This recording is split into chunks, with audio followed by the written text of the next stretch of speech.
Manipur Top Trending News na tunga-tunga reliable source hindi lokot chirga mata-matang yoga ipaw sing patok na kahanjari ahan paw da ngasi June ki tarik tara namiki ipaw sing di update ijani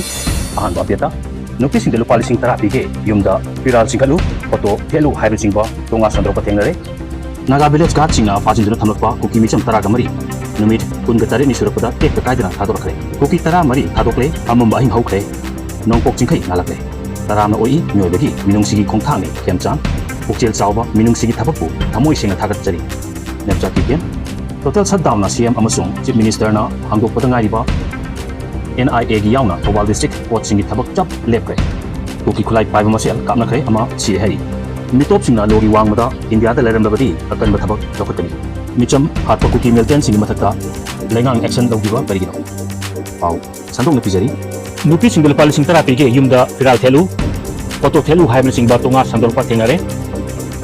The Minister's Women Economic Development Scheme gi marumda maru oiba BJP gi worker MLA Minister singna nupi sing lupa lising terapi ge yumda viral tingkatlu photo thelu haimna singba wafum kya tonga oina sandorpa thengnare haina imung chamaga nipan gi convener Jemi Thoksomna fongdorakli wafum asika sampaka laiba RPIM gi office ta ima chamaga nipana sinduna pangthokkiba pawgi mifum amada fongdok aduna mahana makhatana hakibada Chief Minister Yunam Khem Chana State Sigi Sothar Banupi Singi Damaktani Haiduna Chief Minister's Women Economic Development Scheme Haiba Scheme Ama Hugokuna Masigi Wakada Lupa Crore Jahunga Yankai Kai Thokle Haiba Galunana Sothar Banupi Singda Self Help Group Semhanduna Nupi Amamamda Lupa Sing Tara Tara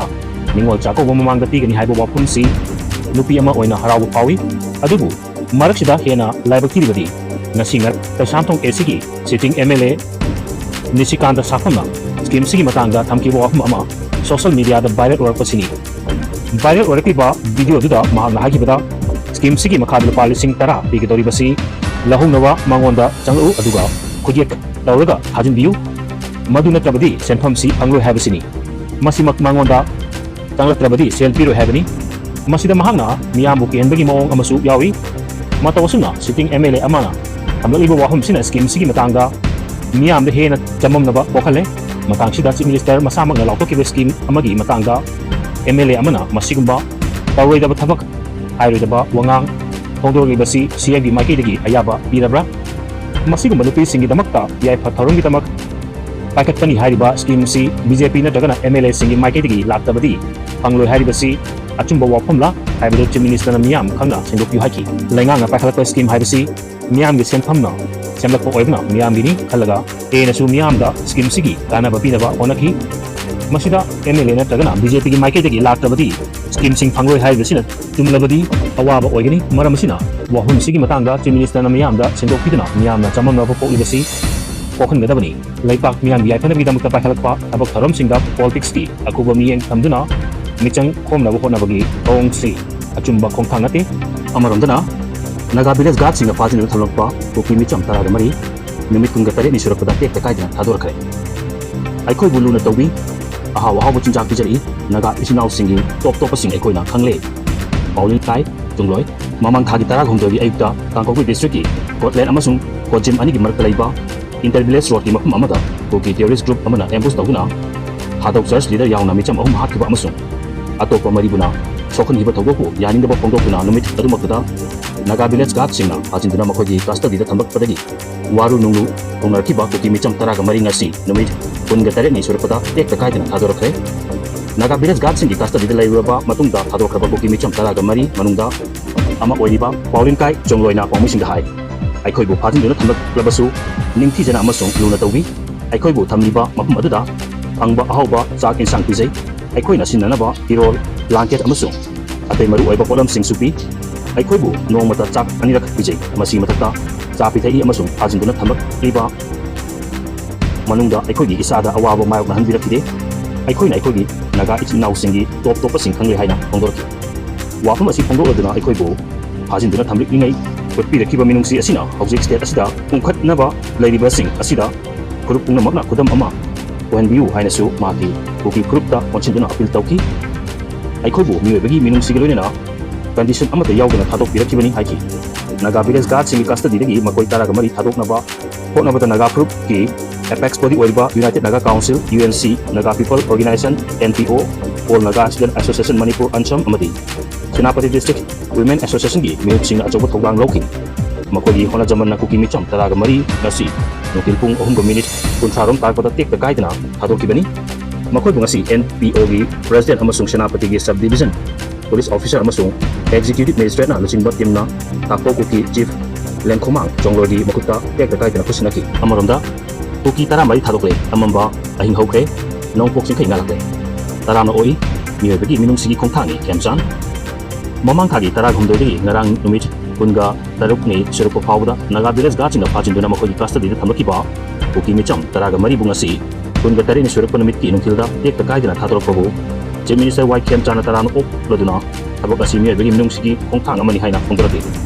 makoi bu tek kai dina thadokana ba hona bada saruk yakiba miyoy sing amasung stakeholder pung maki mafum dasu tawbimel khangba ulak the misap sing asibu thadok pada thawdang lokiba Naga group ku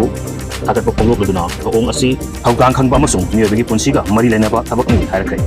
loinana Manipur gi miyoy kanglup pung namak nasu balance gi thong pung namak thadok piu haina appeal tarpa loinana hojik mai tariba wathok sing asina victim sing amasung makoi gi imung singda hena awaba kolum mai na hale hairidna balance ta senaba singi matakta akan ba logi thabak lakhatani amasung miyamda chumba ahangani hainasu phongdorakli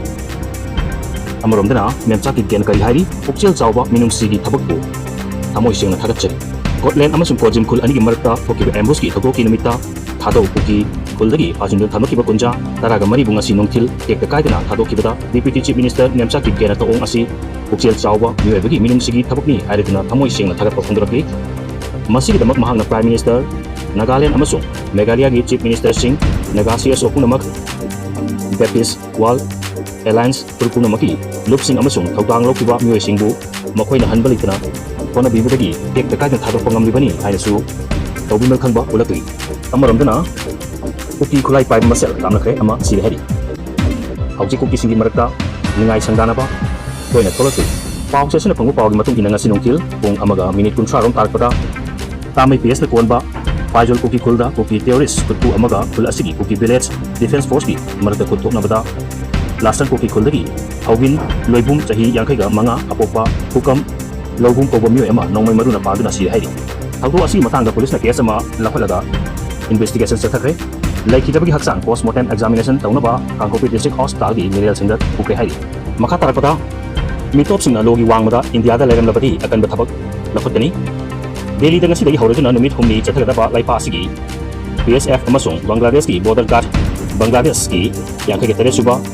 Director General Level Border Coordination Conference Hobukibagal Iroinana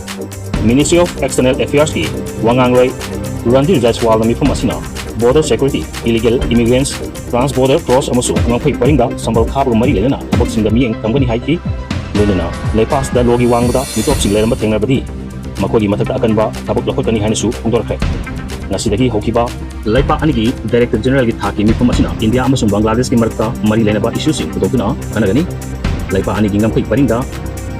no man's land gi wapam putokuna angba wahangi pakumda magna hai iram asigi matanga nasidagi horiba laipa anisigi mi pham putokuna kanagani panda yabadi West Bengal gi anuba Chief Minister Suvendu Adhikari na mahaki state ka laiba official record na konsindaba Bangladesh asa singi matakta akan bathabak lakot lagani haina lauthokra matungda illegal immigrants sing oina West Bengal da leramba Bangladesh ki nyoi lising mariga chanipan rom mamang thada asagi memda hagan khabani maramasina laipa ani gi marta illegal immigrants singi wathok mayabari ngai da asidagi horiba mihum asi yamna maru aiba ama hoi bani hari amaronda nagari khunja sinari kari hari micham hatpa kuki militant singi mathakta legang action lawjibu kari no FNCC ngarang ayu khaka Kangkopi district ki new kaithel manbi PS na konba tupul manaki hana charwai Pandong ba khul haina khangran badagi hojikna pongin rong part haina rongmai Naga kul gi khunjama kuki terrorist na nongmai maru kunthra rong kapsin duna mi hat tina hat kibubu Foothills Naga Coordinating Committee FNCC na kanbom ong de yaning daba phongdor duna committee asigi convener NG Efyun na micham hatpa kuki militant singi matakta lengang action lakot jibu karigino haina phongdokre laikhidabagi haksang ngarang numitang rems ki medical singda puraklam matung ngasi Executive Magistrate ama yauna video conference tawrga post mortem examination tawr matungda miyamna laisukatuna ikai khumnakre amasung aroiba mathung mangam pangtuknaba kusinakre hairi mahaku tamthin hakiba thawdokpu rongmai Naga Lufum Manipur State ki President Chingdil Liu Panmaina Mirel Sang asida laktuna kan momong da yaning da fongdokhre mamang thagi tara humdoida hasin khibadagi hauzik phawba saru polang oina phawba phangdriba naga micham taruki mafam khangan driba phawba hanbalitna khongjang changsin thigani hairi